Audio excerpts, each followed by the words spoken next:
The views, information, or opinions expressed during the Seeds of Wellbeing series are solely those of the individuals involved and do not necessarily represent those of the University of Hawaii College of Tropical Agriculture and Human Resources, or funders, and any affiliated organizations involved in this project.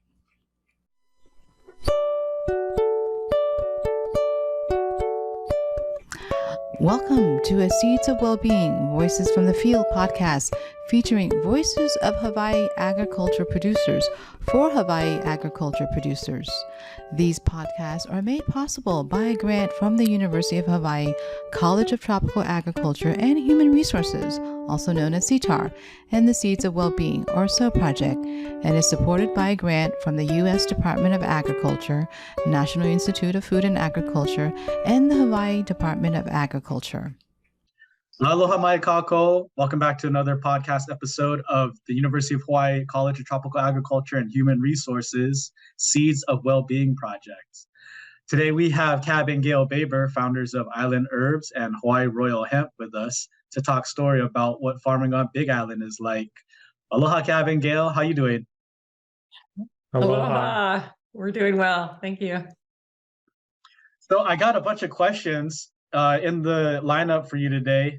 Let's just start with the first one. Number one, how did you originally get into farming? Where did you start farming for the first time? What crops did you initially grow, and why those specific crops at the time? Well, originally I've been farming on my Aunt Tubi's farm ever since I was a kid.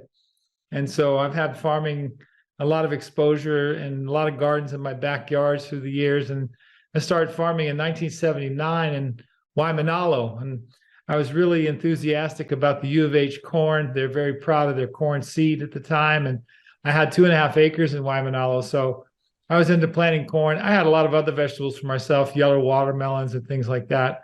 But Waimanalo is where I spiked out. But then when I moved to the Big Island, I felt I really found a place that I could really do great agriculture. So my background's in natural resource management and civil engineering, but I have a mom farmer and cousins and uncles that farm. And she actually started 2 CSAs, community supported agriculture projects, in the 80s, which to me didn't seem like a big deal back then. That was just my mom.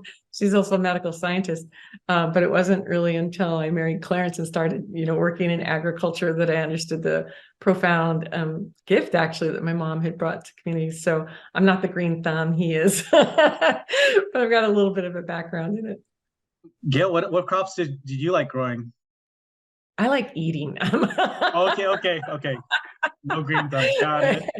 But and honestly, I can't think of anything he doesn't grow that I don't love, stuff that I wouldn't normally do, because he grows regeneratively and there's so much nutrition packed into it. The taste is just off the hook. Plus, I just happen to have married a wonderful chef. So he's not only a tremendous farmer, he's a great cook. So that does make me more of an eater. That's my contribution oftentimes. But I do the polo side of things, a lot of the paperwork and the organizational development and compliance and all that. Which every farm needs. Every farm needs the person that does the pala, right? It's a team effort. Farming is more than just the green thumb. It is. It's everything. So on the Big Island, we expanded by taking on herbs and fruits and vegetables for CSA for about 50 families. And that was a really nice way to go for a number of years. And then I took on tomatoes after that, and our tomatoes were shipped all the way to Kauai for quite a few years as well. Yeah, you had the largest organic tomato operation in Hawaii for a number of years. Yeah, so it kind of went different places, and I did a lot of companion planting along the way. I kept feeling like I needed to continue to go to school. Dr. Higa came by, the EM technologies, effective microorganisms came into my world, and it really changed my abilities, I felt. And so I like to share that with the farmers and new gardeners and things like that. You also had the University of Hawaii came out and studied his farm in the early 90s, because it was a smaller farm, less than an acre, and he had incredible production off of it. And it was also making money, and he was bending the rules of agriculture as they knew it. So they came out and studied, what he was doing to be able to produce so much food for this 50 family CSA. And a lot of it was based on his regenerative farming techniques. I don't think that you shared, but you also co-founded the Hawaii Organic Farmers Association decades ago, and also the Hawaii Hemp Council for sustainability reasons. And like you just shared, he was a Pied Piper for Bokashian beneficial microorganisms decades ago. So I think you've really been a pioneer here in modern Hawaii agriculture. At least me, the bragging wife, thinks so. It's an honor to finally get you on the podcast and talk about your perspectives on everything that's going on right now in sustainable agriculture, but also in this other realm that you have interest in. So, second question: besides the vegetables, what crops are you focusing on now? Well, we're focusing on our hemp crop and food for ourselves and a few other families, but it's really about our high quality hemp and keeping that at a level that is going to be exquisite. It's going to be the finest that we can think of in Hawaii until somebody else starts trying to do this somewhere else. But the multi-cropping of species and the amount of food that we put into our soil for the results we get, and the complementing cropping has been something I've done for a long time, and we know for thousands of years people have, companion planted. So it's about producing the highest quality medicine in the world and really making that available, and then sharing that with other farmers is really the way I think we're going to go as CBD becomes more well understood and known. Eventually, Hawaii will probably be the major producer for the United States, and a lot of other people will go into other crops. It's just kind of the writing on the wall that we see now, even though we haven't gotten our party started quite yet. But it is going to be very strong here in Hawaii. I think it's going to do very well for all of us.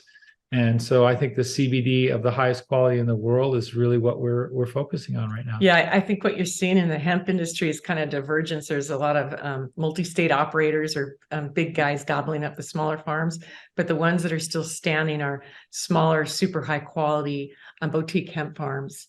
And what Clarence does, which is unique, and only a couple of hemp farms in the country do this, is he polycrops hemp with food. And we don't use plastic. I mean, even most organic hemp farms use plastic. So he really takes seriously his mission of reestablishing ecosystem services. I mean, we have pollinator habitat, we capture carbon, he mulches, obviously no runoff of any kind, and he makes all our fertilizers or inputs on the farm. So I think we're differentiated a little bit that way, and that's where the quality comes from, obviously. Not just environmentally, but economically, would you say that multi-cropping hemp with food production is the ideal way to go in terms of production efficiency, regenerative inputs, and like just longevity of keeping your farm going? Is that theoretically the better way than monocropping hemp, like how everyone else seems to want to farm? Yeah. I think it depends on your objective and how you're measuring, right? So, and also I think the consumer's changing and what the consumer wants. If it's just about the cheapest, greatest mass-produced product, then yeah, I mean, we can look at more traditional, modern agricultural methods. But you're talking about, I think, internalizing the costs, right? I mean, to a whole a systems approach of way of looking at things, rural economic development, your community, human health, mental health, and then the quality of the product. So I can say without a doubt that when you take a systems approach like my husband has, yeah, it makes economic sense. Financially, is it yet paying off? Not yet here in Hawaii, just because we've had significant rural hurdles and law hurdles, even though we were some of the first to pass hemp legislation. I will say part of sustainability and encouraging people to grow food in Hawaii, since it has been challenging at times for people to raise food and have enough money to live on, by raising enough food and having a hemp crop to complement that, not only are you getting the greatest quality food locally delivered and highly fresh, but now you're getting the highest quality medicine, so to speak, out of that as well. So I think it's a real compliment. And it kind of relates to heightening the whole civilization, not just the product that we hope to sell out of Hawaii to everybody else, but also right here at home. It should really make us all more food conscious, and we'd be able to share food with our neighbors and not have to worry so much about the boats coming or not, and that kind of thing. So I think it does something different to our psyche when we talk about sustainability on that kind of level. I see what you're saying. Yeah, there's more sovereignty within the individual when they're able to not only have a value-added crop, but they're also providing just basic food sustenance for themselves. I know one of the visions of Clarence and some of the other farmers that helped get the hemp legislation passed in our state was to find a value-added crop, or a crop that could provide enough margins that would subsidize our food production. Because as you know, most farmers' food production is subsidized by a spouse's outside job or some kind of outside job. Yes. And the margins in CBD production, even now, even though that we went through a period of time, a couple of years where the market was flooded, now it's less flooded, the margins were nice, and especially for handcrafted. Again, unfortunately for Hawaii farmers, our hands were tied. We've got a really beautiful import market of about $56 million of CBD coming into the state. So that means $56 million worth of Hawaii residents' money is being exported. So it'd be really nice to turn that around and support more of the local farmers. But the genesis, obviously, for a lot of these farmers was in sustainability. Again, going back to Clarence and others founding the Hawaii Hemp Council in the 90s. And obviously CBD was not well known, hardly even studied at that point. They were looking more at like, how can we transition the plantation crops, the sugarcane, into something that will provide many products and benefits for people, food, fuel, and fiber. And I know that their group actually got permission to do a pilot project in the 90s, but it's still Schedule 1. So I mean, it was nice pie in the sky, but you really have to give your, a lot of hats off to these pioneering folks. And we are about the only state that except for Colorado and maybe one other, where the hemp movement has been primarily pushed by farmers. And a lot of the states, the legislation, the most recent legislation was to get hemp legal, was pushed more by businesses and people that saw the bottom line. And our farmers saw it not only as a potential way to make money, but a way to increase food security and food sovereignty here because of the margins, and also because there was already enough research out about the way hemp can mitigate soil. So I know that was some of the motivation for these guys to keep at it for decades. You worked with Representative Thieling for forever to get the hemp legislation passed. And that's a big part of it too. We've inherited a beautiful place, Hawaii.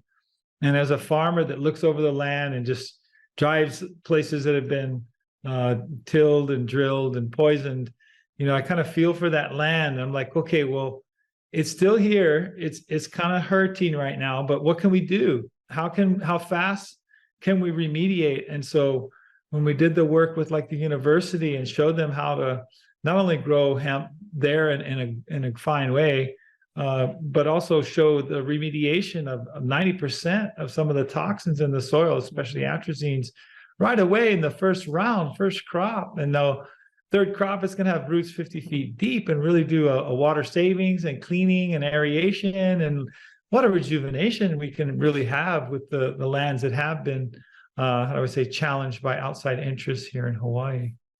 So yeah, that was a research project you did with Dr. Ko, wasn't it, over on Oahu, right? Where they had to prove again, even though hemp has been around for tens of thousands of years and was grown in Hawaii over 100 years ago during the sailing time. They had to reprove that hemp could be grown here before they would pass the final legislation. But that was a great project that you guys participated in. Yeah, it was really sweet. Dr. Ko accommodated us. He said, here's some soil ready to go by the university standards, gave me some seeds. And I said, well, can I have a few plots of my own, little 3 by 3 foot plots? And he gave me 3 to dress up island herbs style with the bokashi, minerals, and compost. And so we did get 12 footers in 120 days in the university plot. And we got 16 footers in the island herbs plots on the same land. So we showed that, yeah, university's top grade soil needs a little help to bring it on in. And so we can do that. And it'll make a big difference, big difference. So it sounds to me like, with many other things outside of agriculture, that the battle of philosophies is between the corporate bottom line and quality and heart, in terms of what could potentially set Hawaii apart from the rest of the industry, in terms of our ability to potentially produce a objectively higher quality product if done correctly with the right techniques.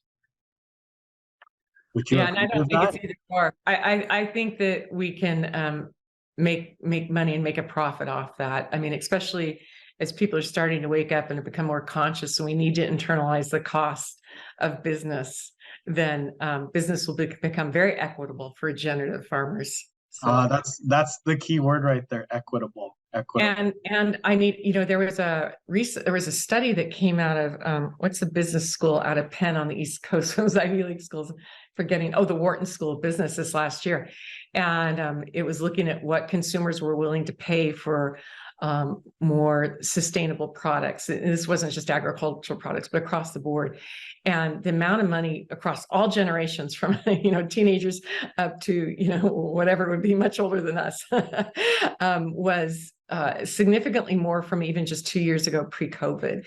And so there's a mass acceleration and exponential jump, I think, in terms of people's awareness. I mean, we're seeing it here locally, even within our own family. And so I think the handwriting's on the wall. It's just hopefully the pioneers and those of us that are in farming can hang in there until we get to these new models of being, basically. And we also know very clearly that every dollar that a farmer makes is circulated 10 times. And so pretty much for every one farmer, that's 10 more people that are handling that money, and that 10 more people that are, helping that farming sustainability happen in Hawaii. And so if we can even say, oh, one day a month, you're going to eat nothing but local produce, that in itself will change the food system, because people will see things differently about what they're eating and how good it is, and they want more of that. And then the local supply goes up and farmers are supported, and it happens more and more. So the more successful, again, the small farmers, kind of distribution of wealth, so to speak, 1 to 5, 10 acres maybe, but very intensively handled, very lovingly, heart-filled connection with the produce and the land that the produce is coming from. So that, I think, is the essential ingredient. As we know, vibrationally plants respond. It's the love that you feel in that field when you go, wow, why does this field look so good and so green? And you're like, you can't believe that. Well, the farm, look at that farmer is so happy. He's a happy guy. She's a happy gal. And that's the plants are reflecting that back. That's the green thumb, right? The intention, the vibes. The vibes. And then that translates into actual nutritional benefit for everybody. Not just the farmer that gets to, share that produce, but then the people that consume it. I, will suggest strongly that your consciousness is going to be raised if you have a better functioning body and brain to work with. Yeah, you are what you eat.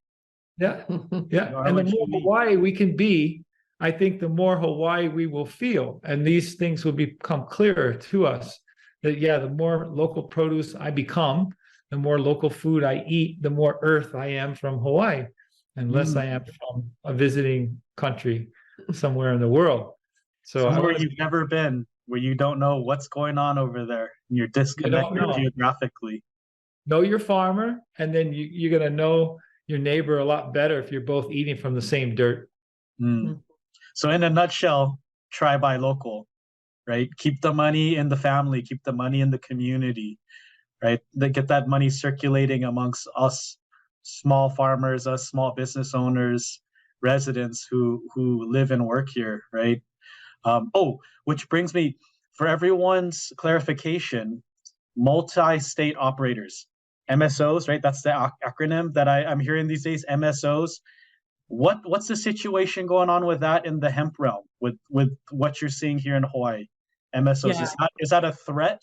Is that a potential opportunity? I think it was more of a threat, quite frankly, about 3 or 4 years ago, because we had a number of individuals from across the country looking to invest large amounts and tie up large amounts of Hawaii land in hemp. And we weren't even comfortable with that because we knew that they were not going to be farming regeneratively or providing the quality. And most of us founding hemp farmers really wanted to have more of like a Kona coffee industry in terms of the CBD part of hemp, where the focus would be on quality and garner some of the nicest margins in the world, like Kona coffee continues to do. And we weren't seeing that initially. We were seeing people that wanted to come in, and I mean, they suggested some pretty outrageous things to us to do in terms of farming and gardening acreage, and we just said no, and I'm glad a lot of other people do, and they failed. And so I don't see that really as a threat to Hawaii.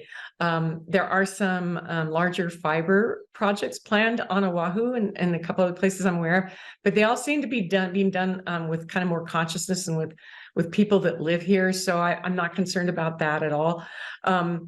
But nationally, so when you look at what's happened to the hemp industry, a lot of farmers washed out for a whole lot of reasons. Some of it was a flood in the market, but a lot of that flood in the market had to do with not having infrastructure and processing in place. There were a lot of chokes in the value chain. It was a new industry, and that can sometimes happen.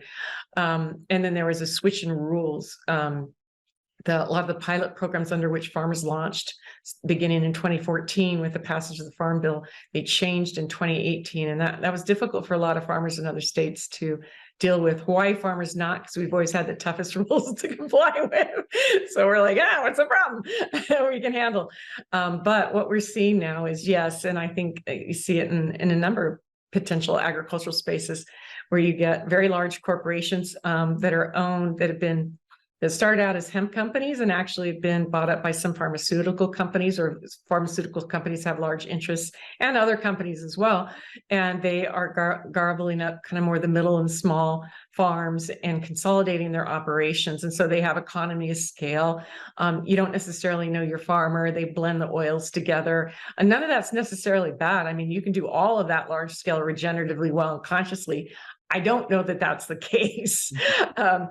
So I think that it's not an issue here in Hawaii, but and so we will be able to carve out a niche, hopefully, compared to some of the other states that are now under some of this MSO, multi-state operators, pressures. I will tell you, it was a little interesting to see just last month that a very large hemp lobbying group that represents some of these MSOs came out opposing some of our Hawaii farmer legislation. And so we got to feel for the first time that pressure of really big money and industry potentially swaying what Hawaii people and Hawaii farmers wanted to support their big operations in multiple states. And basically they were opposing an origin bill. You know, they don't want Hawaii consumers to know the percentage of Hawaii hemp oil or whatever. Okay. Yeah. And so they were reaching out to their constituents and saying, offering them letters via emails to contact our senators and representatives saying, oh, I'm your constituent. I'm opposed to this bill for this reason. And I know for a fact that none of their constituents are here because they don't have a representation here in Hawaii. So it was a little bit misleading. But I mean, that stuff happens in all sectors, not just agriculture, not hemp, but felt a little bit intimidating at first to bump up against that. But I'm happy to say that bill is still progressing, even with or without that outside pressure. Great. That's great to hear. There's a difference between the people that come here and try and insert the corporate model, right? That it lacks aloha. I don't think there's any other way to describe what it lacks, but it lacks something that makes it so disconnected. So disconnected, and it's contrived, and the fact that they're trying to dilute down their product and still force it onto the consumer, that trips me They've out. done a good job because, I mean, there are a lot of brands out there that claim Hawaii name or roots. There's like a Kona Gold out of Florida. There's other brands too that I won't list.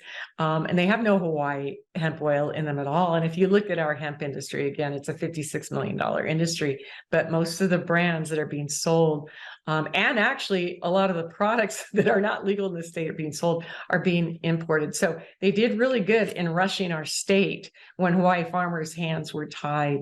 So we are asking the state and residents to kind of allow Hawaii farmers to do some of what all these outside folks have been allowed to do in our own backyard. Mhm. And then we're hoping to educate and outreach to our neighbors and say, hey, you know, take a look at where your CBD is coming from, and if it's working for you, or maybe just try a locally grown product, because man, we are good. Do the Pepsi challenge. Yeah, do the Pepsi challenge.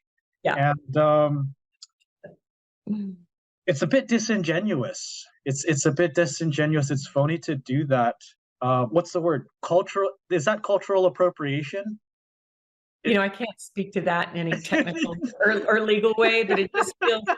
The way to combat that is so it's like champagne. Yeah, champagne has to come from Champagne, right? Well, that's what we're trying to really brand, is that Ottawa of Hawaii. I mean, Hawaii already has a name for agriculture and a variety of different products, and so if we can cultivate and own that, it seems like we should be able to own that, which is actually good for the consumer, and it reflects. It protects the consumer, right? It protects the consumer. It's consumer transparency. Yes. I mean, as a consumer, I want to know how my food has been treated. I also want to know where it's from. Is my pork from Cambodia, or is my pork from France, or is it from Ohio, or is it from, you know, my guys down the street? Mm-hmm. So I think that's just fair. I mean, we deserve to have that knowledge so we can make the types of decisions we want to make. Yeah. Honesty, trust. Yeah. That's the foundation of a grassroots economy, and that's what we are trying to build. Right? Is an economy that is run and directly benefits the people that live here. True. Yeah. Those that want to be agrarians and live outside and have a nice life and enjoy the food and the spirits we have. And, you know, that they say that 40% of us really want to do that just right away. And others, you know, we have diversity in our population, but we need to really support those agrarian efforts. And, you know, if you're a Hawaiian style, it takes 25% of your time to grow your own food. So if everybody started spending 25% of their time growing their own food, they'd get in touch with things. But not many people are ready to commit to that because of how much money they need to make to live in Hawaii. Yeah, and you know, that's interesting that you bring that up, because one of the philosophies I think that all of us, everybody who lives here in the Paeaina can apply to their lives is just farming part-time, just a couple hours a week, 1/2 day a week, 1 day a week. If you can just be consistent, farming part-time, if many hands make light work, right? So farmers, based on this study, the Seeds of Wellbeing Project study, and the survey that we did of over 400 farmers, farming full-time is draining, right? Farming full-time is what breaks our local ag producers. Like that's when you hit a wall, you get depressed, you deal with the mental health stuff. If everyone just farmed part-time, that's the way where we can raise the bar out here. That's the way. Well, maybe except for people that are addicted to farming like him. He's been farming full time for 45 years. Well, if you're one hammer, you could just be one hammer. Just do what you're gonna do, right? Just all power to you. You know. Well, right and also I hear the value in what you're saying. It makes so much sense. I mean, because what it does is it brings sovereignty back to every individual, which is what we want. And not everyone wants to farm. I mean, some people kill plants, myself included. And even though I'm a very happy person, sometimes. So I think, so if we look at that, it's like, well, then, you know, I think I'm looking for opportunities for all people in all sectors to be able to live an abundant life. And of course, to me, abundance means everything. It's your abundance in your relationships, your health, But it's also financial abundance. It's not just saying, oh, we can live off good vibes, because we can't. Our farm mortgage, we can't pay our farm mortgage in good vibes, unfortunately. So I think we have to start looking also at, what's missing in terms of in what we've already looked at. I mean, we've looked a lot at how can we make land more affordable? How can we bring water in? How can we bring infrastructure in? How can we get housing on farmland for farmers? What do we do about workforce housing? These are really important questions, and we've looked at them, and there are solutions out there. I mean, I did some research with the Kohala Center about 6 years ago, and we looked at community land trusts. And I mean, there's just things to mimic. One of the things I really, and it may be out there, I haven't personally seen it yet, is, again, how are we going to support the farmers to own more of the value chain all the way up? Because there's certain things in agriculture that are not going to make a lot of margins, at least not yet. There's not going to be high margins in it. But if every farmer could have some crop or participate in some product that's value added and own a piece of that value added all the way through the processing and manufacturing to the retail to the consumer, they get X%. Now the farmer's making some money. And we know that from all the studies, right? What do we make? Like 2 cents to the dollar by the time the consumer gets it. So it's really about farmers finding a way to empower themselves in terms of, business negotiations and kind of referral agreements, almost in terms of working and actually hooing together, because we have to stand strong on some of our price points, not to the point that we make our food unaffordable for other people, but we have to find those value-added crops for farmers as well. And there's tons out there.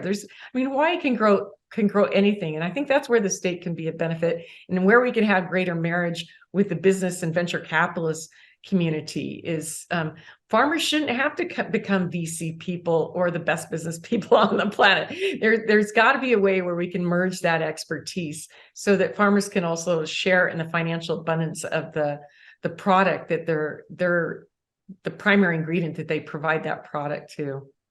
One of the cultural things that they're practicing in Japan now, north of Tokyo, about an hour, there's a rice farm that has a very nice convention center right over the rice paddy itself. And what they do is they allow a certain group of people, about 20 people, come every weekend out to the rice paddy. Maybe they spend 1 day, maybe they spend 2. And they have areas for people to sleep and clean up and everything. But the idea is to allow the city dwellers that do want to participate in ag to actually come out and be part of a community for a minute, where they may not get that in their regular workaday place, but all of a sudden you're immersed with 20 other people that are all there to do a same thing, same project, and many hands light work. And then you all stand back and look and go, wow, that's going to be some rice field. We're going to have a really good crop this year. And everybody singing that same song creates an even better crop. And the farmer knows that, and everybody will learn that. If they don't see it right away, they'll learn that. And that the more goodness that they can bring into that, and then ease up their stress of being in the city or their jobs or whatever, and celebrate being with other people, and just celebrate having food with other people and making food and doing something collective, like making another taro lo'i, opening up an ancient place, bring 300 people together and open up a lohi that's going to grow and grow and grow for another hundreds of years, new establishment for the generations to come. So it's really important that we make collective effort like that somehow, that we form that to help people just get in touch with the land, and they get educated by the land just doing that. So Hawaii, we are blessed with these great conditions to farm year round, right? It's kind of like the jewel in the crown. Yeah. And yet we have an even bigger jewel in the crown right now, which is tourism, right? Which gets a lot of funding from the state. And yet at the same time, I would say, I believe the number is less than 1% of the state's total budget is allocated towards agriculture. This is true. And this has been going on. When we got statehood in 1959, many people don't know this, but Hawaii used to ship produce to the West Coast of the United States and supply tremendous amount of produce of all kinds, not just fruits, but all kind of vegetables as well, and cabbages, and even Korea used to get lots of cabbage from Hawaii. So we have been a world producer. It's just that we decided in our state that we were going to be a tourist company, a tourist place, and that meant ag had to be defunded or decontrolled, and then change it up so we can have that labor force for the tourism. And then as long as agriculture is just held up as the showpiece, but we don't do too much about it, nobody squawks, then we'll just keep feeding that 80 to 90% of food from somewhere else in the world, and nobody will be the wiser. So it was kind of what happened for us. I think it was a slow boil too, because they were stated and the plantations were still, very viable, and it was a very different. I mean, Hawaii has, like as other places, a strong history of kind of top-down governance, and so I think that's beginning to reverse just through shows like and podcasts like this. People's voices are rising up. There's a greater diversity of thinking. It's more systems thinking. It's how Mother Nature works. It is. The tide is shifting. I think we mentioned the consciousness, the collective consciousness seems to be like, we got a little bit more information at our fingertips. We can communicate a little bit better. Maybe we can get the wheels greased a little bit more, get this thing going.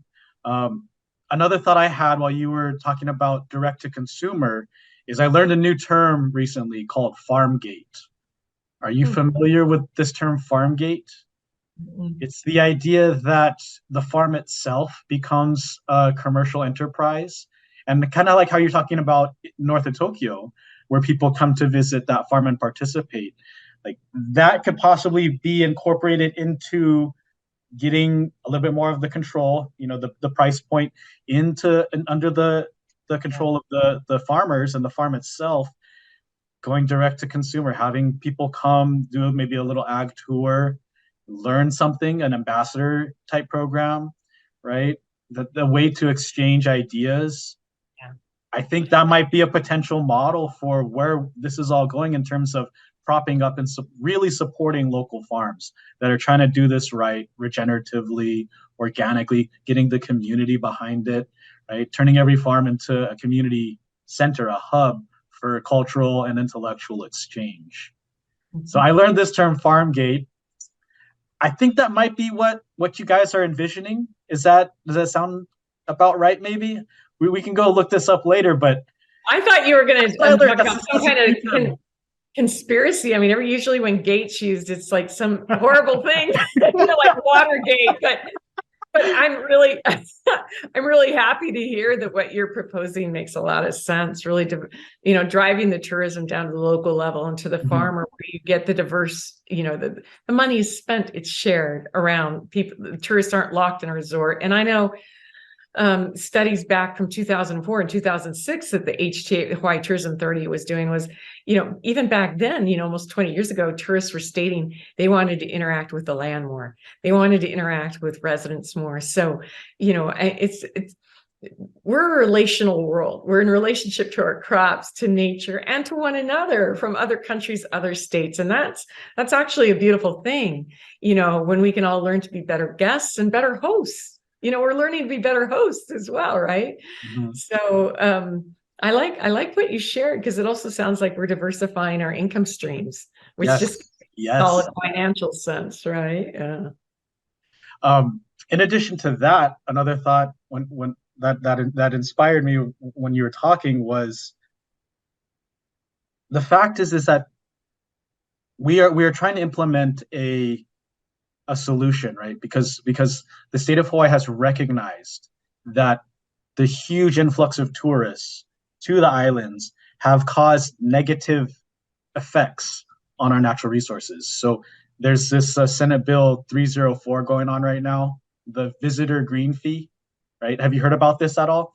The visitor green fee is they're trying to tack on an extra fee for every tourist that comes to Hawaii that utilizes any natural resources, whether it be beaches, hiking trails, anything like that.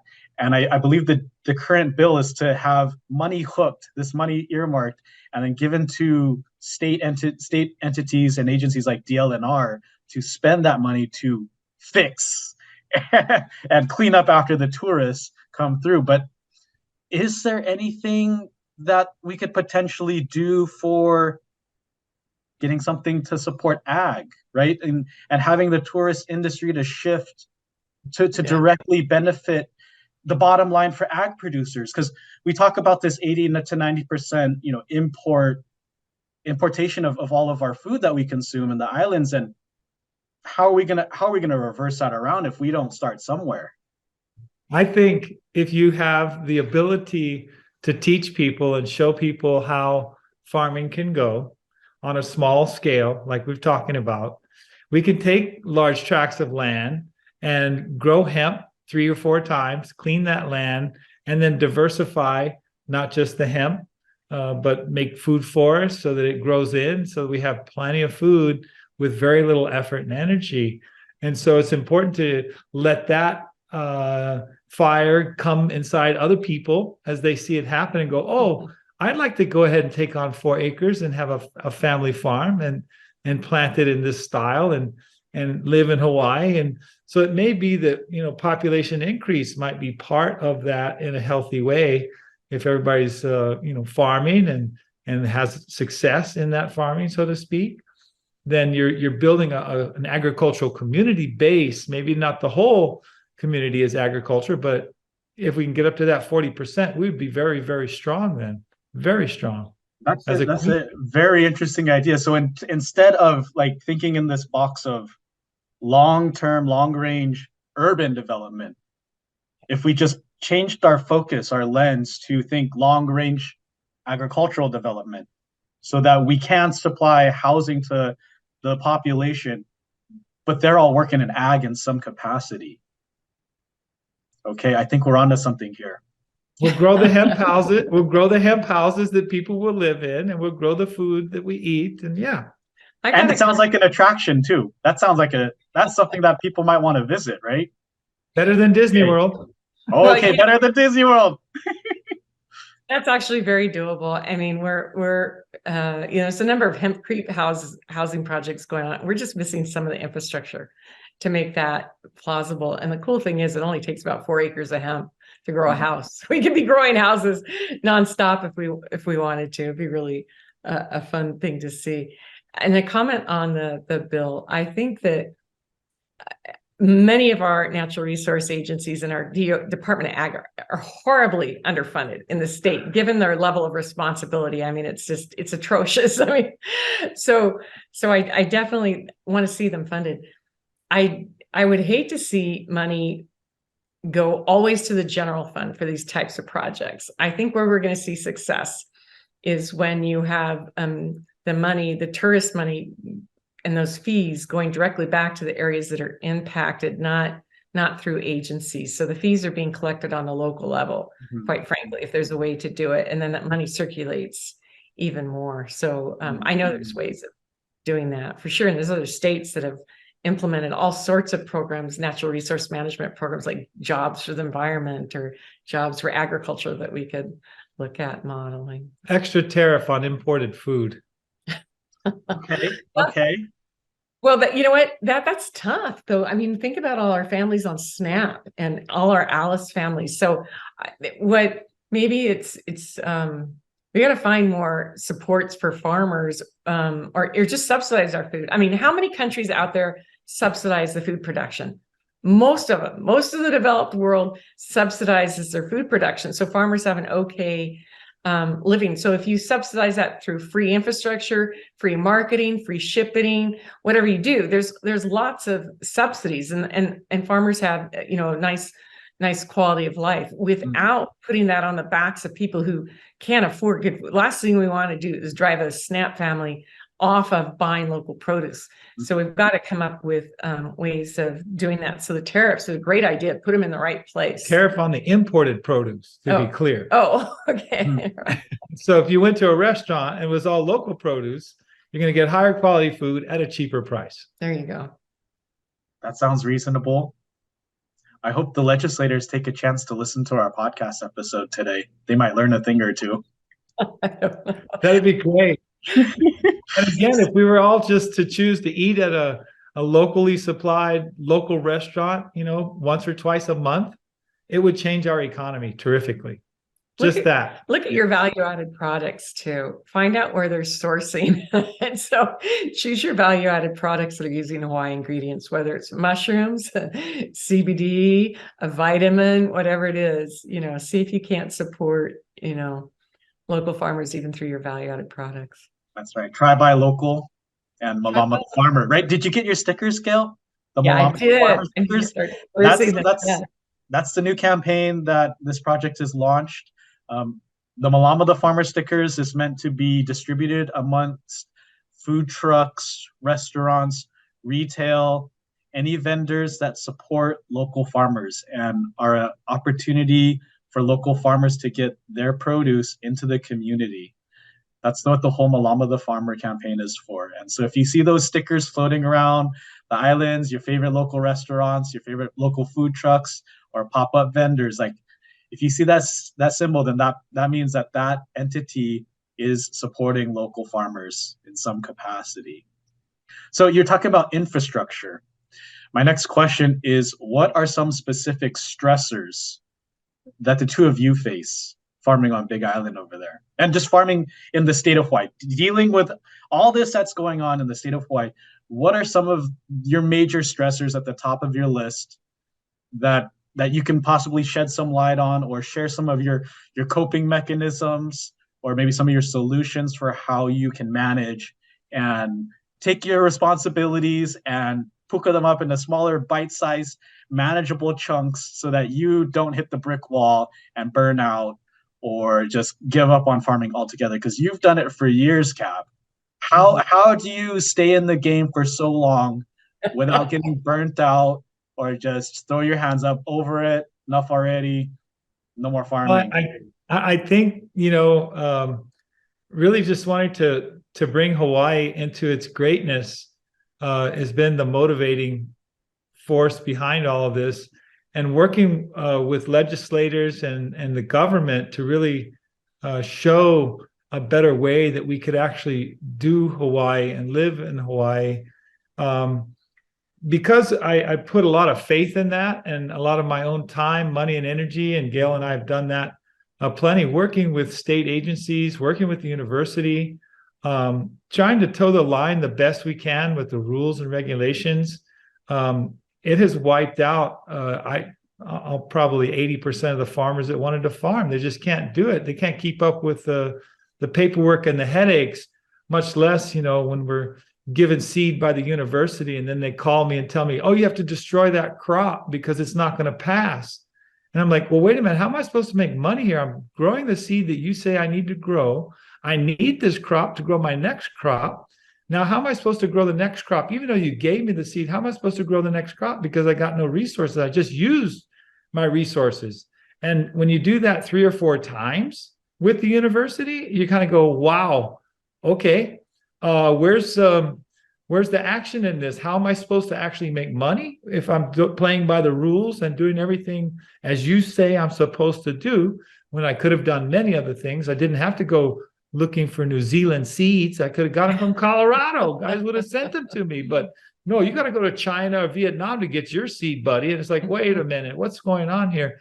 And then Gail spends thousands of dollars just on overseas calls trying to get a seed. Because he's talking about the hemp program, the origins of the hemp program. We had such ridiculous rules, even in bringing seeds in. We could only bring them in from other countries that had certain types of seed. We couldn't even bring them in from the mainland that already had some successful crops. So so how has he hung in there for 40 years? Because this isn't just hemp. This is tomatoes. This is the banana bunchy virus. He made it through. He was the only farm in Kona that didn't have to destroy his bananas during that, but he couldn't export them anymore because of the hold on the state. Didn't matter that he was a regenerative farm, and they couldn't, and his bananas were clean, because if you farm regeneratively, you don't always get the pests and the viruses. It's not a blank slate. If your immune system's strong, you're not always going to get every virus that passes through. So how has he survived all these ups and downs? I mean, it's been insane. I would have to say if I were to answer for you, he's a very optimistic person. I mean, although he can get down for sure, but I think he's mission driven. I think this man is mission driven. And so, and you started out saying that he has a vision for what Hawaii could be and what the people could be. And I think that mission and passion keeps him going. And so we keep finding a way to make it happen. I think some of the tools that the Sowing the Seeds of Wellness program have put forth to farmers is super valuable. What's the one that Dow made, the Cool Minds, I'm forgetting. Cool Mind Main Thing.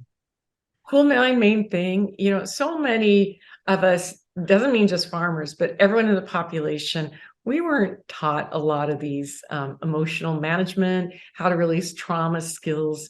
And so that program has brought a lot of, I think, good skills to the table. And I'm hopeful that we can help more farmers and our neighbors, share those skills as we move forward. But I'd have to say, for Clarence, it's him being mission driven. And for me, just hanging in there with ag for him, it's he's just super supportive of me because I get frustrated. I'm very practical. I want to move the ball forward now. I think he has a very long-term vision on things, which helps as well. One of those short visions was to take on 2,000 acres of the Hamakua and go ahead and set up 2-acre kins so that every family had 2 acres. We combine resources, we combine buying abilities, we combine marketing, equipment, whatever we need to do. So you have agricultural lifestyle. Everybody has their own responsibilities. You have people that are there to help you through, the tough times and get yourself going, and you can lean on your neighbor. And having something like that going, agricultural villages that you actually live in, you don't have to drive away from every day. And then people really working together on small scale, not on the large scale and out of control, but helpful for everyone that's in the neighborhood. And I think this is a model that's going to be becoming, and they're doing some work like this with HFUU on Maui. I know they have a 1,000-acre project. They're trying to do that kind of creativity, and very helpful. It's kind of a model out of North Carolina as well with the hemp. Over there, they have kins, so they have 500 acres, and they bust them up into 2.5 acres each. And then those families all share in the infrastructures necessary to plant and produce and like that. And then everybody has to also have their own acre of vegetables. So it's not just hemp. You have to have fruit trees or vegetables or something. You got to be a producing farmer. You know what I mean? Yeah. This is not just to put up, one goat in the front yard and then, I'm farming. No, that's not how we're going. You have to be actively, farming and producing. And that's what it's about. Those people that really want to love producing. So maybe we can bring back the plantation agrarian lifestyle, but not bring back the plantation. Yeah. I think there's aspects of it. And I think it's going to be fun to see what the next couple of generations do, right? Because we tend to reference the past to find solutions for the future. Mm-hmm. And that's often not where the solutions are. They're generating from that new level of consciousness. So I'm curious as heck to see what's going to happen in the next 20 years. But I think I'm also optimistic in that way too. I have a profound optimism in humans. I mean, sometimes you look at us and we're pretty slow and dumb to evolve. Just the fact that we war on each other seems kind of crazy if you look at it from one light. But at the same time, you look at how far we've come, just even in my lifetime in certain things. I'm hopeful I'm certain we'll be able to crack the nut. In Hawaii, the kukui nut is very famous. There's folklore. She's one of the best fertilizing trees and medicine trees. And if you watch a kukui tree grow and see how fast it grows, and then you do a few more things to it and it grows even faster and better, then you go, wow, we could do this. This is not that hard. And I was at the university one day talking for a few hours, answering all kinds of questions from the youngest to the oldest retired professors. And there's this one local boy, and I just appreciated him so much because he just stood up and said, why is it so hard? Why is it so hard to just plant one kukui tree, come back in a year, break down the branches, come back the next year and plant your taro. That's all you need to do. That's all you need to do. And he was so wise in his delivery. And I was just like, well, there it is. Let's not make it complicated. Let's not involve a bunch of chemicals and a bunch of studying, a bunch of tilling and all this. Let's just get back down to basics. Mm-hmm. Let's watch it grow. Let's break it down like they did. Everything smaller than your arms coming down for compost. And then next year, that's your food for your field. And now you're eating. And you didn't go to the store and buy anything. You planted a seed. And that's what you did. And you had to take care of that land somehow. Look after it, whether it was leased land or borrowed land, however you got it. But that's really great, I think. That needs to be understood. And if you see it and watch it grow, then you understand it. Me talking about it, you heard the story, but you didn't understand it. You just heard the story. You have to watch that happen, and then you understand it. That's right. The best time to plant the seed was yesterday. That's right. That's right. Okay, I got some questions about hemp because you guys were part of the original pilot program. Yeah, you were one of the original guys out the gate for Big Island, right? So hemp has gotten a lot of hype in the last several years since the industrial hemp cultivation was legalized in 2018. Yeah, in the federal USDA Farm Bill. So my question to you is, what makes hemp so special? And does it truly have the potential to be a viable cash crop in Hawaii? Is that possible? Can that be something that crop will subsidize all the food? Is that possible?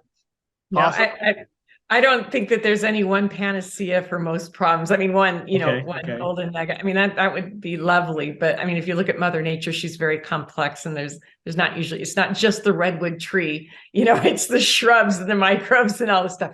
But I think hemp can play a significant role. And I think that's what Clarence's expression was like. Yeah, but there's 50,000 uses to hemp, and it's food, fiber, and fuel. And we're beginning to see that here in Hawaii. I mean, it was because of the lack of infrastructure, not just here, but in Hawaii, on the mainland, and especially here, because we don't have a legacy of combines and big silos and all this stuff. So a lot of the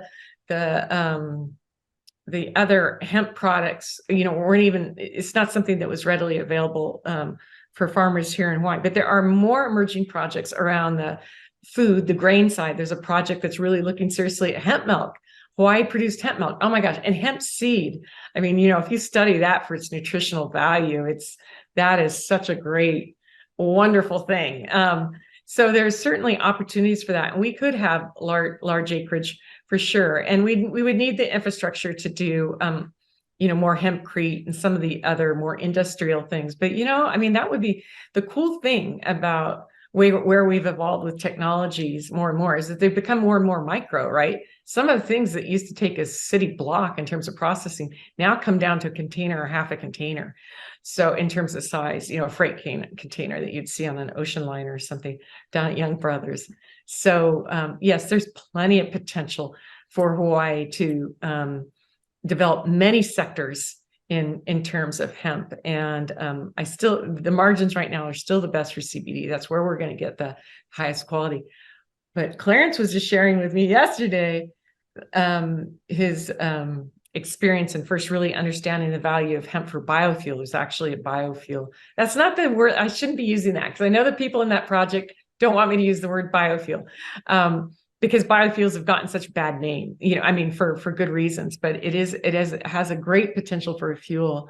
You were explaining to me the BTUs behind that, or something, efficiency. Yeah, when we gave a talk story at a local high school many years ago, we had a 4-inch stem, and Roger Christie gasified it, and then in that lit the gas that came from this 4-inch stem, and it made a 4-foot flame. So that in front of a high school class was very impressive. And I was very impressed. And then what was left over was biochar, which is what we really need for our Hawaiian farmers as well. Mm-hmm. So if we move into that kind of on power point production where it's needed, then you're losing a lot less in the lines. They can be localized. They can be grown and powered. So we're employing people to make our own power here. and pelletize and feed, and very clean product, and then have the rest of left over for the farmers. So we're increasing the fertility of our lands for the generations to come. So on and on, there's just more and more benefit. And when you see people like BMW has bought 40,000 acres of farmland in the United States to grow hemp cars. They've been doing side panels for a while, so have other manufacturers that have nice high-end cars, and they don't even color that material. You see the hemp stems pressed in their side panels, and they're happy to roll out this hemp stem. My car is hemp, and the whole car will be made from hemp. What if Hawaii could grow a car and have the solar panels to power it? These are all very possible now in our world. The technologies are there. The people have to have the drive and the desire to see it happen.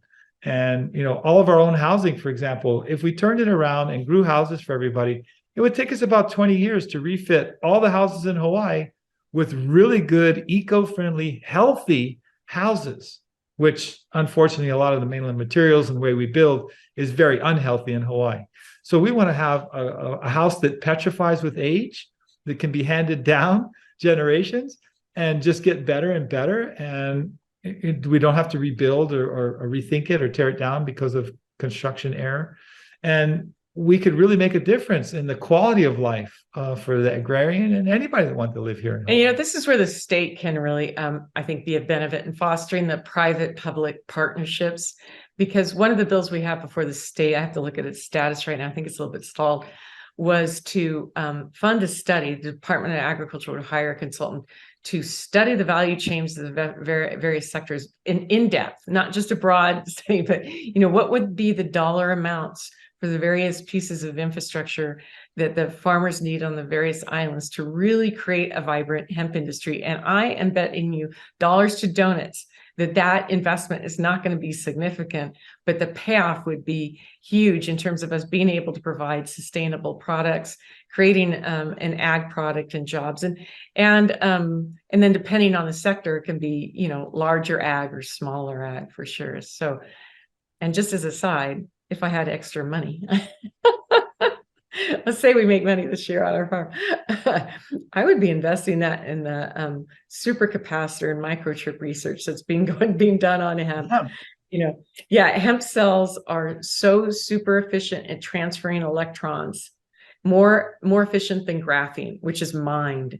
So we soon will be able to grow things that we mine the earth for and that we don't do very well. We're doing it in other countries, and it causes health issues for other people and environmental issues. And we can grow hemp in a manner that's super regenerative and high quality. So if I had the ability, I'd invest in one of those research companies and be first to be manufacturing some of that. So looking at those public-private opportunities for identifying where the most strategic placement of funding could be for the hemp industry, I think is a role the Department of Agriculture can play. And I think if Sharon Hurd is confirmed as director, she seems to have an interest in hemp, real interest in hemp. First time we've seen that in a number of years. So we might be able to do something like that. Japan already has a battery that charges your cell phone and it's like a $6 battery. It's a throwaway battery. And so it's made out of hemp. And in that, you get 2 charges out of it, like really quickly, but then you throw it away or put it underneath the plant as a fertilizer. So It's very eco-friendly. And that's the same thing with the solar panel materials and the graphene. It's going to be maybe 1/100th of the cost of mining. So solar panels are going to drop terrifically in the cost and ease of production.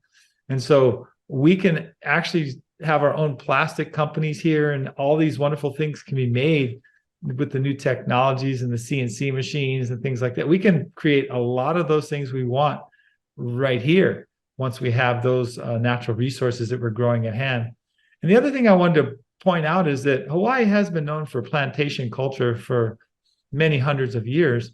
And in this production of hemp, we don't want to see monoculture necessarily, but we can still do lots of reculturing of hemp in orchards in between rows and things like that. So it's not monocultured. It is broken up with different species, and we can continually harvest for some time.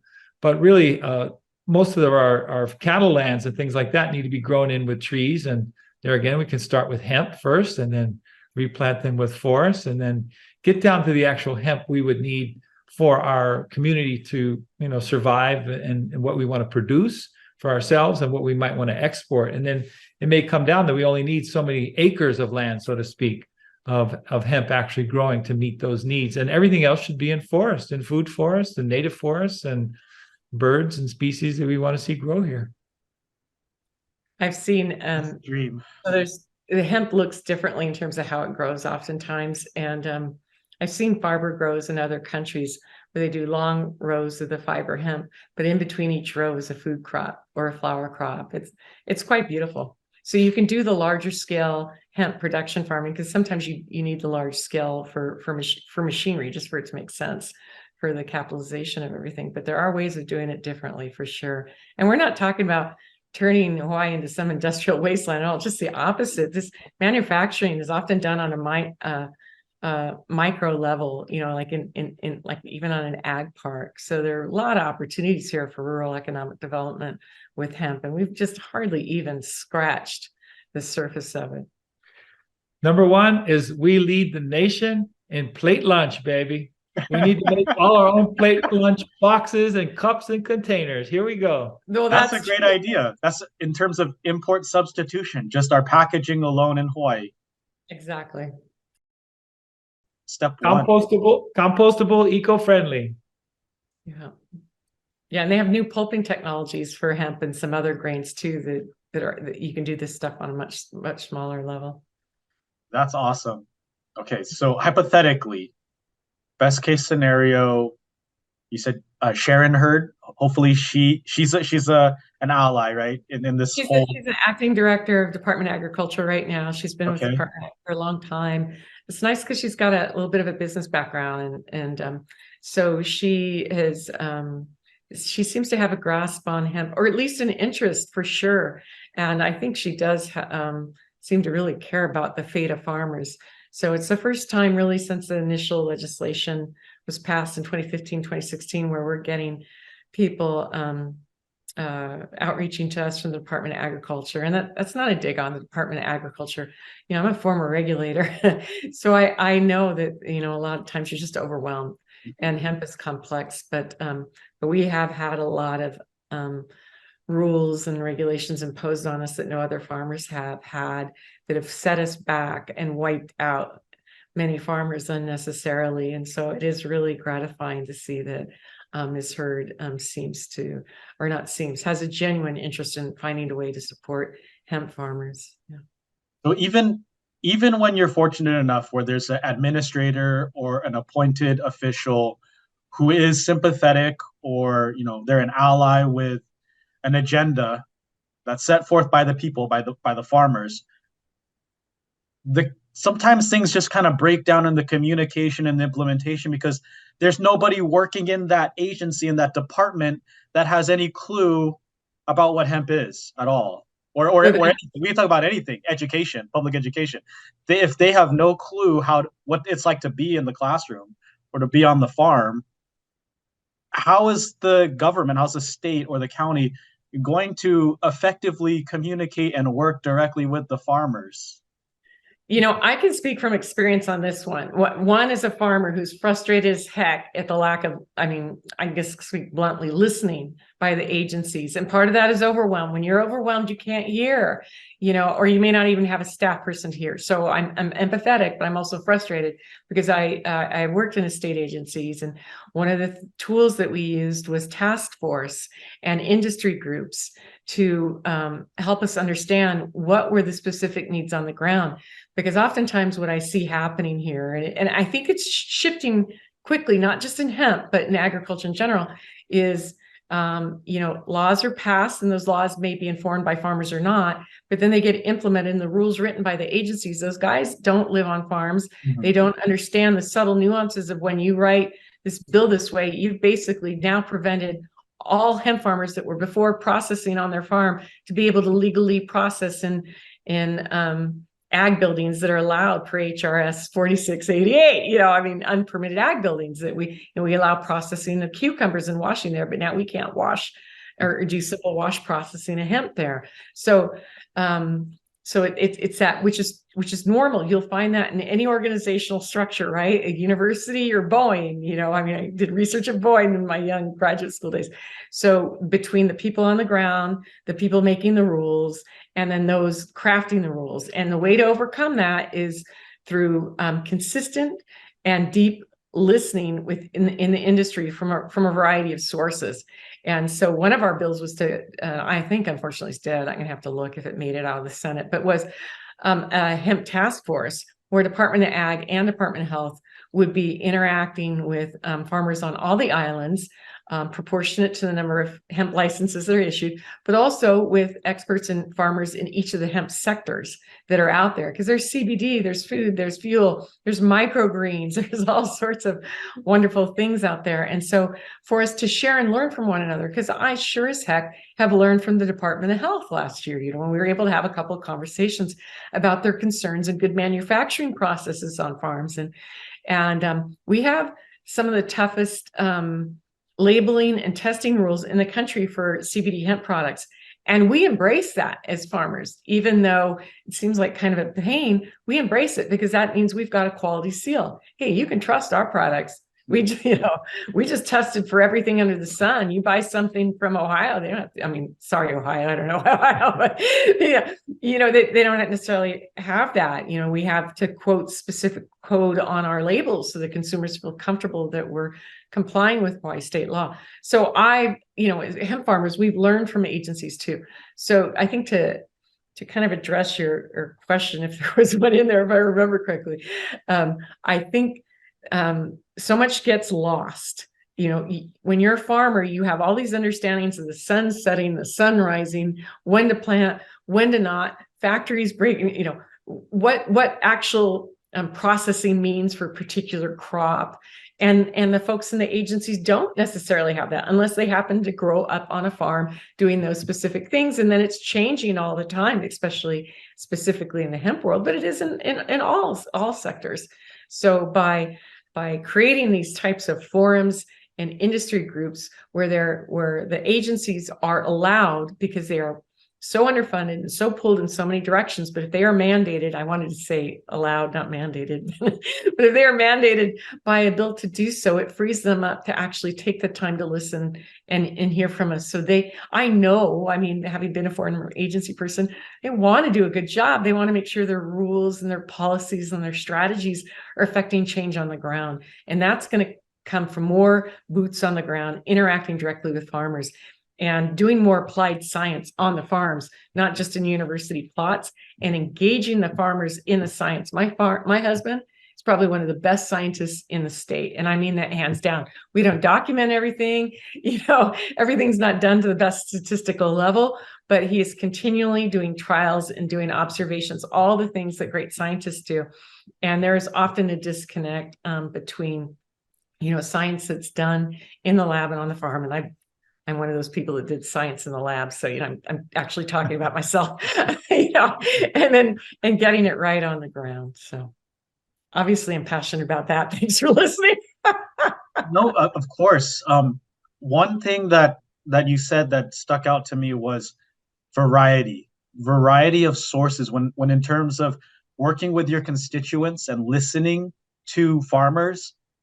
You have to survey a variety of the community, of the population, not just listen to maybe like this lobbyist or this MSO, right? A variety. We need to get a lot of the community's input so that we can have equity built into the rules and regs and the laws and all the things that we have to follow to work together, right? So variety, I think that is a crucial key word there in terms of working with your legislatures. And the other thing too is you mentioned, unless they grew up on a farm, but we know it's been a few generations now since the plantation era. How many local people have grown up on a farm in Hawaii these days? How many of our politicians represent constituents that come from areas where farming is even a thought? True.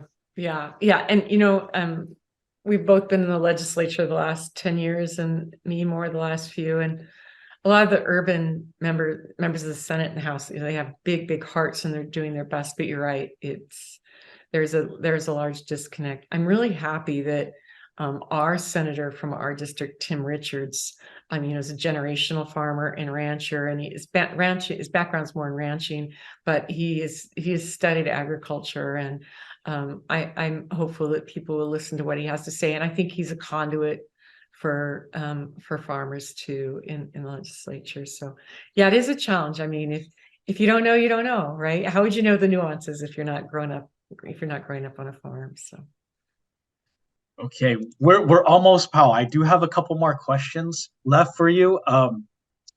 So we talk about 80 to 90% of all the food bought and sold in Hawaii being grown elsewhere and then imported.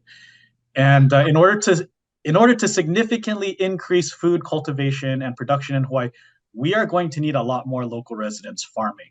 So my question to you is, what incentives do you think we need to get the next generation farming so that our representatives, our senators, have constituents that they can talk to, that can give them good feedback, good advice, and good input to make good bills and good laws? Mm-hmm. Yeah, it has to be profitable. I mean, number one, young people are not stupid. I mean, you can give them a lifestyle and that's great. And some will be just happy with the lifestyle, but they're very aware and they're going to want to have financial freedom too. So what is it that us as older people can offer is financial freedom? I think the lifestyle farming you guys were talking about, where you can go like half, that's one potential model. I think looking at where the farmers can own the value chain all the way up on value-added products is part of the solution. I don't know that there's going to be a magic bullet. There rarely is in nature, right? Cumulative effect, multiple intricate systems. So I think it's going to be a variety of those things that looking at like, how can we help farmers make money? We're going to have to pay for more infrastructure. We're going to have to subsidize production. That's just for local people to be able to afford locally produced food. The government's going to have to step in and subsidize it, like we did during COVID, quite frankly. I mean, that was, we're kind of at that point, critical mass, and we need to do it for health reasons too, for goodness sakes. I mean, when the most affordable food is unfortunately fast food and all these other things, and it's that and going hungry or consistently feeding your child, it's really understandable why people choose other foods. So I'm not in any way bashing anyone. I mean, economics are real. So let's get real. We want another generation of farmers. We got to get real on the economics. We got to look at like where we can move the dial. And that means looking at providing infrastructure, looking at providing land at cost, fencing. It's absolutely, this is just an example. It's absolutely crazy to me that there's only one or a couple places in Hawaii where a farmer can get funding from NRCS for fencing. I think they're trying to change that. You can do it in other places on the mainland, but not here. But pigs are in turf fencing, I'm talking about hog wire fencing for pigs. That is a need on most islands across the board, and it is expensive. So there's lots of things that we're gonna have to do to shift this, but we're gonna have to make it financially viable for the next generation. You're smart kids. Well, one of the things we have discussed in the HFUU, and something else that came up for me recently, is making places for young people to have a chance to experience farming, to see if that's what they really want to do. Where it's maybe temporary dwelling structures or permanent dwelling structures. They're only in there for a time, like a school kind of positioning, so that they could transition. And once their hemp house is getting too small because they decide they want a wife and a family and they want to take on a farm, then we go ahead and grow them a house, and we set them up. And we set them up for success continually, as opposed to right now, the kid graduates high school and goes, "What, uncle? What do I go do now?" And go mow grass over at the resort. What do I do? And so you got to go, well, no, here's the thing you can do. We can set you up farming. And then if we had a hybrid wherein we're going to take some of that farm labor to the resorts, and at times take a busload of all of us down there to go work the resorts to make the money we might need to make to complement our farming. That's kind of the way I've been doing it for many years. So it may be another way that we could still service both industries and encourage the higher quality of life along the way. That's kind of a hybrid that came up in my mind recently. Maybe if you're familiar with Department of Education, right? You have Common Core standards, things that you must learn and pass in order to graduate high school. Maybe make agriculture Common Core for everybody. Make it a required class for graduation. And financial literacy for everyone. Financial literacy, yeah. Yeah.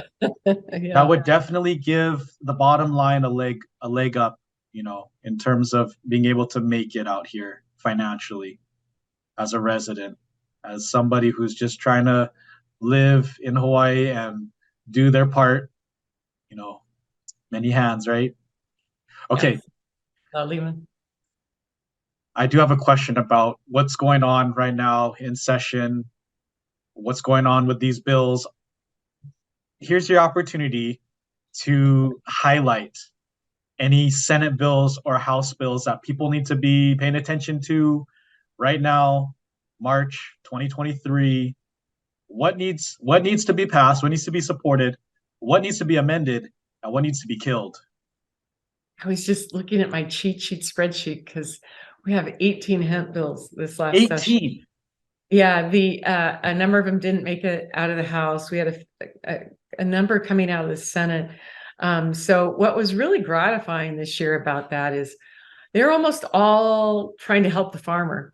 In the past, the bills were just like trying to put more handcuffs on us, more rules. I mean, we've had the most onerous rules in the country. And we spent a lot of time in the legislature the last couple of years, I think, educating, bringing in doctors and nurses and sharing data. We've had Bo Whitney, probably the leading hemp economist in the country and the world. He does work for the UN, states and also other countries regularly hire them to help develop hemp policy. And he's drafted a number of white papers, you know, when we've asked him to address issues for farmers. So I think we've slowly built some education. So that's, I think, where we had, you know, more favorable bills than not this year. And it was surprising to see 18 because hemp farmers only put forward 6. And so there was, well, that's not true. There were 2 more that the Hemp Farmers Association was not aware of, but they were also very pro-farmer. But all of them were all pretty nice. But to get specifically to your question about what we want, there's a labeling bill that made it out of the Senate, and I think it's SB 516, and it has an origin labeling billing requiring CBD products to disclose where their hemp oil is from and the percentage. If you're saying it's Hawaii hemp oil, how much is it? But for sure, saying if it's Hawaii hemp oil, then you say Hawaii hemp oil. If it's not, then you say it's from the mainland, or if it's from another country, you just say foreign, which to me is a consumer bill. Obviously, that helps farmers because a lot of people in Hawaii have been primed to buy local. So now they really know they are. If they go to see that Kona Gold on the shelf or a few other names, and they look at the label and they go, oh, well, actually, it's not from here. Oh, but here are some nice farmer brands. We can support those. So that bill is important to farmers, SB 516, origin labeling. There's a bill, SB 132. It started out as an infrastructure bill just for Maui, but we've been working to amend it. Looks like there's a lot of support to amend it, so we'll convert it to a consultant study that we were talking about earlier, where the Department of Ag will hire a consultant to look at what the infrastructure is needed for all the sectors of hemp in Hawaii, and not just some blah blah consultant study. I can't stand those anymore. I've actually generated some of those myself. But where you're actually getting down to the nickels and dimes of what's the specific infrastructure needed for the specific sectors, so people can go forward and just raise the funds, you know, either come back to the state for a CIP project or, you know, go out for private funding. That bill, SB 132, to help support infrastructure for hemp is really important. There's another bill, SB 655, which is really important for the fiber, fuel, and food sectors in hemp. And what that will do is provide an exemption to farmers who are farming hemp for those purposes, because the seeds are typically different, the plant is different, and what it will do is allow the Department of Ag to immediately align Hawaii rules with federal law, because there's an exemption that's going to be passed likely at by Congress that will allow hemp farmers that are growing for these other purposes, not CBD, to forego certain testing and inspections, which are super, super expensive. I mean, you know, we're talking, you know, $500, and you have to inspect your crop several times, each crop. So, and then sample it at the end. So that will allow farmers to be able to grow for other purposes and lower the cost, which will help make Hawaii farmers competitive right away. Because one of the problems we had with Hawaii hemp rules was our laws were pretty good right out of the bat, but we could not amend the rules to keep pace with what was going federally. So we're trying to give Department of Ag the authority to do so. And so that exemption bill 655 is really important to hemp farmers. I'd say I'm going to end with two more. Another really critical bill is SB 637, Senate Bill 637, and that has to do with allowing hemp farmers to process on their farm again in ag exempt buildings per HRS, what is it? 6688 or 4688. So, and that's for processing that doesn't involve heat or volatile compounds. So if you're just doing a water wash or a coconut oil soak for your hemp to extract the CBD, you don't have to prove that you're in this huge fireproof building or even permitted. You can be in a steel container building that's secured to the ground, but you're still following all good manufacturing practices. That's coming down by FDA. So the consumer is still protected. But right now, processing has come to a halt for many, many hemp farmers because there was a rule that was passed that inadvertently excluded us from doing those types of processes on our hemp farms. So SB 637 is very important. The last bill I'll talk about is HB, I think it's 153 or 1359. Let me look real quick, 1 second. It is HB 1359. And that's kind of an omnibus bill. It was based off the bill that came out of conference last year that allows the production of hemp products that are being sold already now in Hawaii everywhere, like gummies and food, to be legal and allow Hawaii hemp farmers to do that. It would restrict, what we propose is restrict the age on gummies to like 18 or 21 or something, and allow some other products. It also supports the origin labeling bill, but I think that one is, what's important about that is it opens up more products for farmers to be able to manufacture and sell here in the state that are already being sold. Let's make no beans about that. You go to any gas station, any store, you're going to be able to find CBD chocolates. You're going to find certain smokable products, which I don't necessarily support, but they're out there. Gummies everywhere, but Hawaii hemp farmers are not allowed to participate in that at all. But Hawaii residents are buying it, by the boatload. There are provisions in that bill to make sure that we're not supporting high THC products. So they're not fake CBD products that can get people high. We are the Hawaii Hemp Farmers Association is probably one of the only hemp farmers associations in the country that's come out loudly against Delta 8 products because it's just confused people. Because when people buy CBD products, they expect it to be more like an Olena product or a mushroom product or B12 product that supports health. They don't necessarily expect the dysphoria or the high that you can get with a Delta 8 product that's made from CBD. So we're supporting a ban on that. So when people get CBD products, they're getting CBD products. If you want a higher THC product, you go to a dispensary for that. We're about health products. So we're trying to make that clear division. Or grow your own under the medical license. What's that? Yeah. Or grow your own, yeah. Well, and you know what? That's an interesting point right there, because it is so much easier to grow medical marijuana here with a medical card, and many people do it for legitimate reasons. So I'm not in any way disparaging that. I think that's an important right that people have, but it's way easier to do that than to grow hemp. We are fingerprinted. We have to cross background checks. We are in USDA databases. They know what we plant, when we plant. We have inspectors out to our farm. We have a ton of paperwork. So it is way harder to grow hemp than pot in this state. And that's just a fact. And one of the Kauai representatives, we were sharing that before we started recording, asked us that in a hearing. The state is supposedly going recreational with marijuana this year. And she said, wait a minute, we haven't even fixed all these problems for the hemp farmers yet, and we're going rec. And she asked the representative from the Attorney General's office, God bless her, to come up and try to explain it. And she couldn't, because it's nuanced.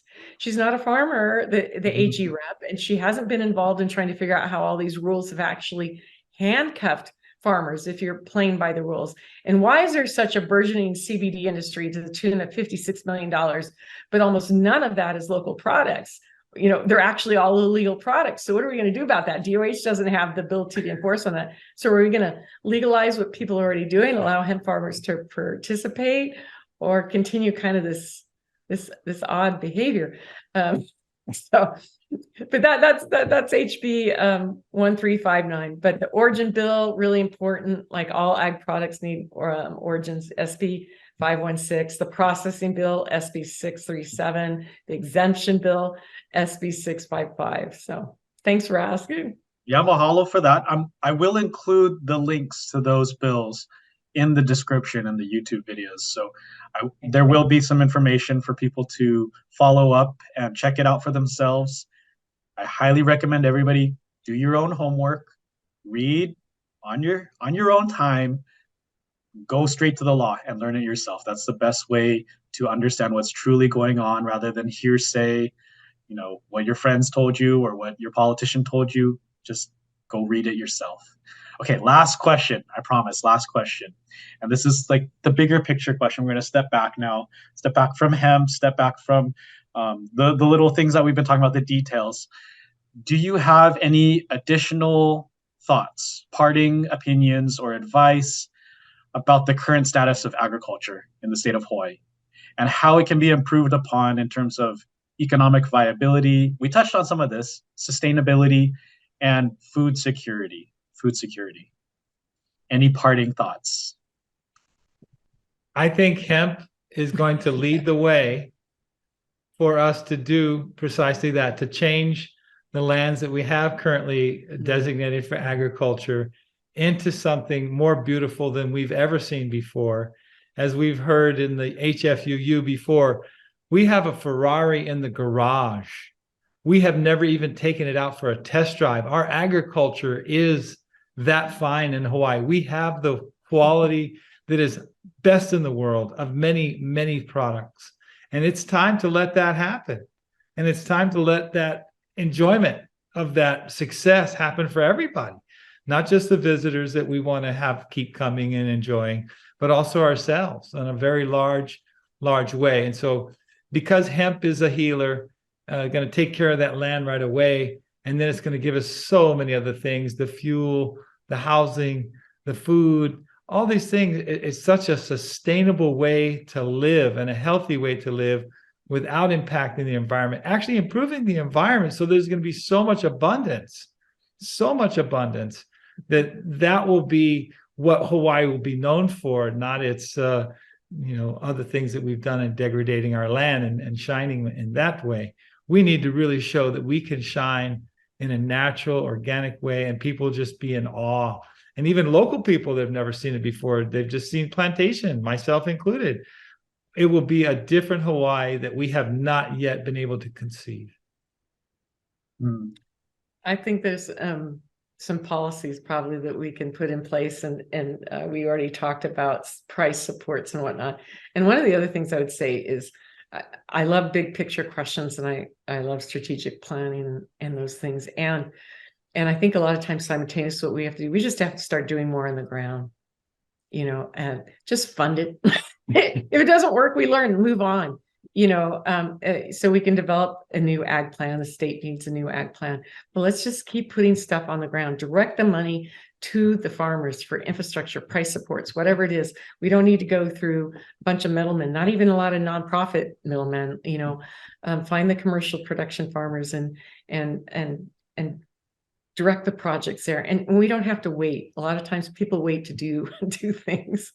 Just start launching, I guess, would be my thought in terms of overall picture. Well, aloha and mahalo nui for your time and all of your mana'o for sharing your experience, your perspective with all of us.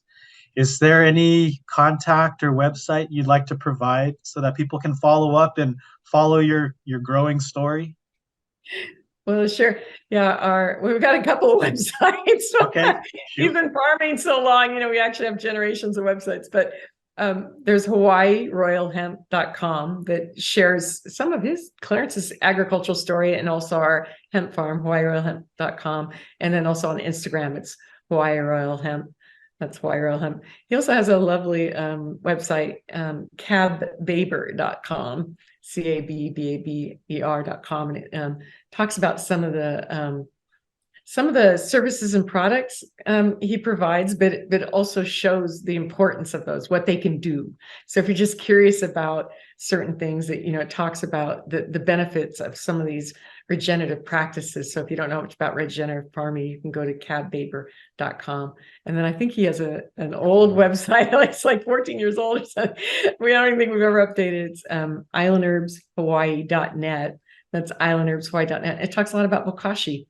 So Clarence was really a pioneer in the use of microorganisms in the state and modern agriculture. Of course, all traditional agriculture had ferments and microbes in it, but he helped remind us of that. And he's been manufacturing a product for over 25 years. It's really kind of a farmer's best friend. So people can go to islandherbshawaii.net. And along that, this EM bokashi technology is being used to clean up not only the land in Hawaii on the projects that I am able to put it on, but it's also cleaning up the Alawai Canal, the dirtiest water in America. And this is now going to be cleaning up land and water here on the Big Island. Hilo Lions is looking at cleaning up Hilo Bay, and they're doing some trials right now. So we really want to see this type of technology, the fermented technology, remediate the in our whole state. And we can do that just by flushing it down the toilet, even with our current systems. And then the big water quality issue on Oahu, for example, the leaking fuel tanks from a number of years, we can also do a tremendous remediation on that. We don't have to wait for Mother Nature necessarily to do it in several hundred years. We could accomplish it in 20 years and be very, very clean, the aquifer and everything. So this is technology that we just really need to get busy with and clean up the whole place. And then we'll have higher quality life. And the humans are the major pollutants on the Hawaii. So if we can start where our pollution starts, then we'll have a big chance at making a difference in our water quality, which means our agriculture and our life quality goes up. All right. So regenerative ag will save us all. Aye. It's our consciousness. Well, mahalo nui loa, ahui ho. Thank you so much for your time. This was awesome. Aloha. Thank you for your fine work. Aloha. We want to thank our guests for their generosity and mana'o. We also want to thank all our ag producers throughout the islands, and especially those we have heard on the podcast for discussing ways they address the physical, mental, emotional, and spiritual dimensions of Hawaii ag production. Each story, each voice contributes to a broader understanding of what it takes to survive and thrive as we feed our communities.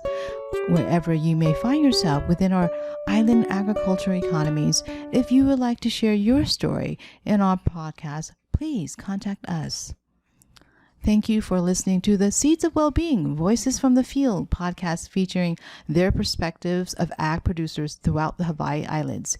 If you have found it helpful, please follow, like, and share this episode with others. And if you have any ideas about how we can make it better, please let us know in the comments or use the link on our website. Mahalo for tuning in.